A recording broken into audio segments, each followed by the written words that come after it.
Hello friends, ఎలా ఉన్నారు? నువ్వు అనుకున్నది సాధించడానికి మీలో ధైర్యం ఉంటే చాలు. నీ వెనక సైన్యమే ఉండాల్సిన అవసరం లేదు. గెలవడానికి ఆలస్యమవుతుందని గమ్యాన్ని మార్చుకో. వీలైతే పద్ధతి మార్చుకో. ఓటమిని తట్టుకుని నిలబడినప్పుడే గెలుపుని పట్టుకునే అవకాశం దక్కుతుంది. గుర్తుంచుకోండి, నువ్వు అనుకుంటే ఏదైనా సాధించగలవు. కానీ కేవలం అనుకోవడం దగ్గరే ఆగిపోకు. గుర్తుంచుకోండి, మీ బలహీనమైన మనస్తత్వమే మిమ్మల్ని ఇంకా బలహీనపరుస్తుంది.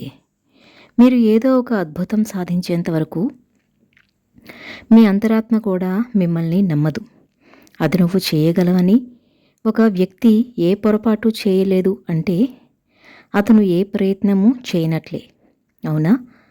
మీరు చేసే ప్రతి పని కూడా అద్భుతంగా ఉండాలి అంటే చేస్తున్న ప్రతి పనిని కూడా ప్రేమించాల్సి ఉంటుంది. అర్థమైందా? తెలివైన వారు ఎప్పుడూ కూడా సమస్యలను పరిష్కరిస్తారు, కానీ మేధావులు అసలు సమస్యలే రాకుండా ఆపుతారు. విజయం సాధించిన వ్యక్తిగా కాదు, విలువలు కలిగిన వ్యక్తిగా ఎదగటానికి ప్రయత్నించు. మీరు సంతోషకరమైన జీవితాన్ని గడపాలి అనుకుంటే దాన్ని వ్యక్తులతో లేదా వస్తువులతో కాకుండా ఒక లక్ష్యంతో ముడిపెట్టండి. అప్పుడే మనసు ఎంతో ప్రశాంతంగా ఉంటుంది. కొంతమంది అంటారు బుద్ధి అలాగే వివేకం ఒక్కటేనని. కానీ మీకు ఒక అమూల్యమైన నిజం చెప్పనా? ఇక ఇందులో చాలా అమూల్యమైన తేడా ఉంది. అలాగే అది ఏంటి అంటే బుద్ధి యొక్క సంబంధం మెదడుతో, ఇక వివేకం యొక్క సంబంధం మనసుతో ఉంటుంది. ఒక స్త్రీ ఎప్పుడూ కూడా ఎవ్వరికీ బానిస కాదు. ఆఖరికి భర్తకైనా సరే. గుర్తుంచుకోండి, ప్రేమించిన వాళ్ళతో జీవితం పంచుకోకపోయినా బ్రతకవచ్చు. కానీ పెళ్లి తర్వాత బంధంలో ప్రేమ లేకపోతే ఇక అది కేవలం నరకం మాత్రమే. ఆ నరకంలో మునిగి తేలుతున్న కాపురాలు ఎన్నో కాదంటారా? జీవితాంతం ఒక బంధం కావాలి అనుకుంటే క్షమించే గుణం అలాగే భరించే ఓపిక, ఈ రెండూ కూడా మనసు ఖచ్చితంగా ఉండి తీరాలి. గుర్తుంచుకోండి, మనకు వచ్చేదాన్ని బట్టి మనం జీవించే విధానం ఉంటుంది. మనం ఇతరులకు ఇచ్చేదాన్ని బట్టే మన జీవితంలోని ఆనందం ఉంటుంది. ఒక తెలివైన వ్యక్తి ఇతరుల తప్పుల నుంచి గుణపాఠాలు నేర్చుకుంటాడు. ఇక తెలివి లేనివాడు తన తప్పుల నుంచే నేర్చుకుంటూ ఉంటాడు. జీవితంలో ఎప్పుడూ కూడా ఓటమి గురించి భయపడి కొత్త విషయాలను ప్రయత్నించకుండా ఆగిపోకూడదు. బాధ కలిగించే విషయాల్లో ఎక్కువగా మనం చేయలేకపోయినా అంశాలే ఉంటాయి.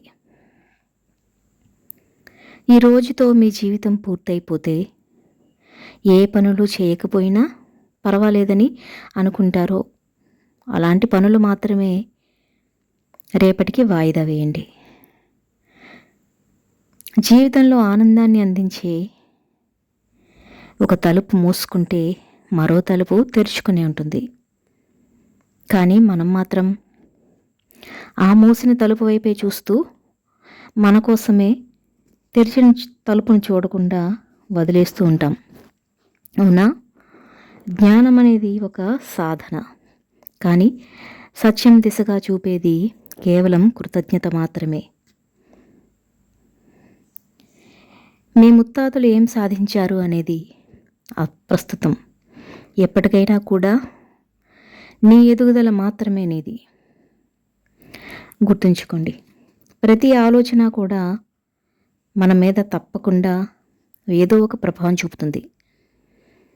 కాబట్టి సానుకూలంగా ఆలోచించడం నేర్చుకోండి.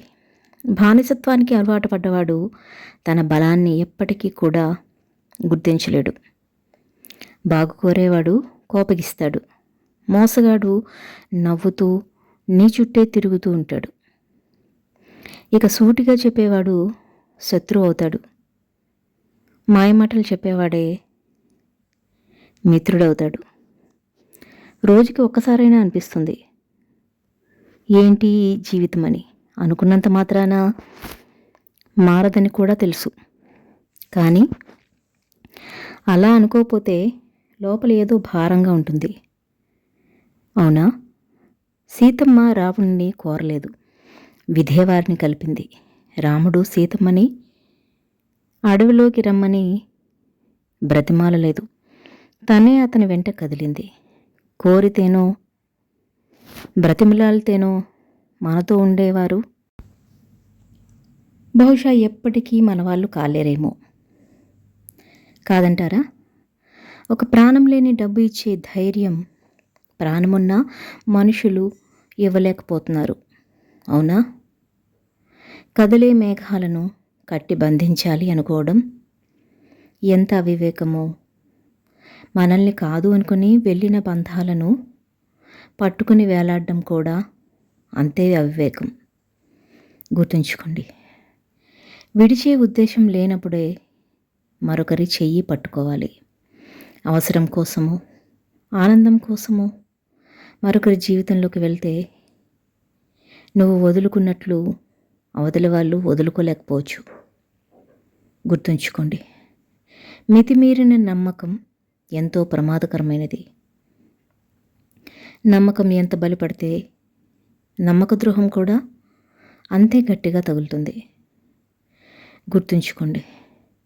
100 అబద్ధాలు చెప్పి నమ్మించే ప్రయత్నం చేయడం కంటే ఒక్క నిజం చెప్పి క్షమించు అని అడగడం ఎంతో ఉత్తమం. మనిషికి తోడు ముఖ్యమే, పెళ్ళి కూడా ముఖ్యమే.